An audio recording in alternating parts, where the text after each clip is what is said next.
On imagine très bien cette maquette de bateau flotter dans l'eau boueuse au milieu d'un salon.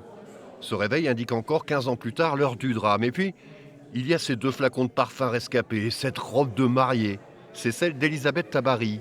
Elle habite désormais sur l'autre rive du Lay, en face de son ancienne maison. Mais grâce à cette exposition, Elisabeth fait enfin son deuil en offrant à notre regard ces objets anodins. Déjà, le fait de donner ça, j'ai déjà tourné la page. J'ai eu du mal à le donner, mais j'ai tourné la page. Et c'est comme ça que j'ai retrouvé dans le fond d'une armoire la robe de mariée. On avait tout vidé, ce qu'on pouvait vider de la maison. Ça a été mis de côté, ça a été lavé, ça a été plié, et je ne l'ai pas touché. Et puis de l'eau, de l'eau, de l'eau, de l'eau partout. On n'entendait pas de pompiers, rien. On disait, mais personne, c'est la fin du monde. Recueil de paroles, collecte d'objets, la démarche du collectif Chronos se veut autant artistique que scientifique. Une certaine vision de la prévention du risque portée par le travail des plasticiens Mathias Arrigon et Samuel Buchmann, qui, sans pathos, ont tenté de valoriser la mémoire douloureuse de ce 27 février 2010.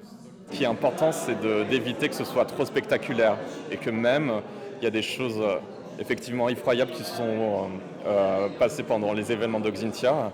Mais en fait, c'est peut-être aussi un moment de restaurer un peu la dignité des personnes qui ont été affectées. C'est là aussi pour transmettre la mémoire d'Oxintia, pour conscientiser, comme on dit aujourd'hui, les populations actuelles à ce qu'a été cette tempête et à ce qu'on doit toujours continuer de faire attention. Avant l'ouverture officielle, une visite était réservée aux victimes de Xintia qui ont participé à l'exposition, comme Jean-Paul Bonine qui a retrouvé ses deux peluches dans son jardin, ou cette photo, un souvenir de vacances en Birmanie qui porte encore les traces de la submersion. Quand on a ça chez soi, là, on est obligé, chaque fois qu'on passe devant, de repenser à ça, à ce cadre qui s'est décroché du mur parce que les cloisons ne tenaient plus rien.